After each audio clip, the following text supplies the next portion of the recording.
Do you need unlimited hours of coverage on your wedding day? This is a super great question, and with Hush Hush, we actually have a little bit of a history of doing this, so I think we offer a really great answer to this question. Basically, when Hush Hush started out, one of the key distinguishing factors between us and other photographers is that we did offer unlimited coverage on your wedding day.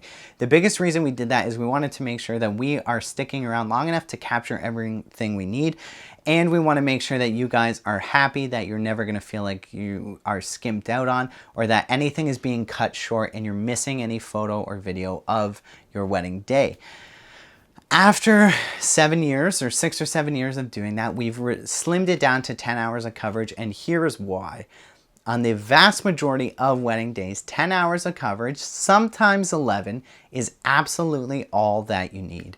If you plan out your day right, if your locations are not too far apart, if there's not any weird lulls, if the timeline of your day, if you do it right, 10 hours is actually going to be more hours than you need of coverage. You're going to have probably an hour of getting ready. You've got all your ceremony, your travel time, your family photos, your party photos, your bridal photos, and then a huge chunk, if not your entire wedding reception as well.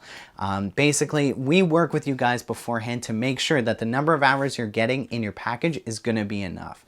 If there's ever any indication that it might not be, we're definitely going to suggest add an hour or shift things around so that it works out.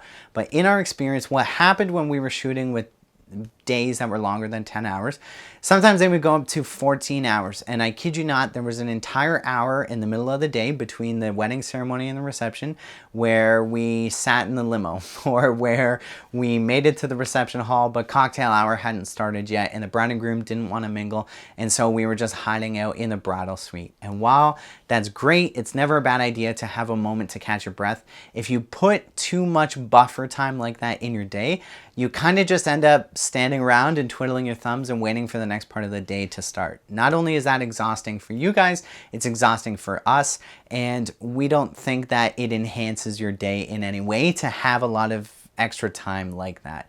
10 hours is really perfect because, again, as long as you plan your day right, and we're going to work with you to try to make sure that you do, that's going to be more time than you need. 10 hours will keep your day feeling kind of condensed and moving along, and like there's never any lull or weird timeline throughout your day, but that you're still going to get every single thing you need in that amount of time. Of course, one of the other things too, let's say the worst thing happens, your entire wedding day is delayed an hour, and now you're not going to have enough coverage within that 10-hour window.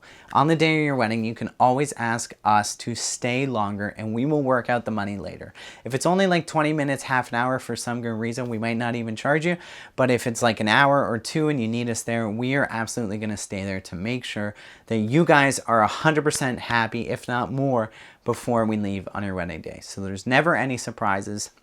And that's why we don't offer unlimited hours just as the standard anymore, but we believe 10 hours is all that you need. And we're going to work with you to absolutely make sure that it's enough for your big day.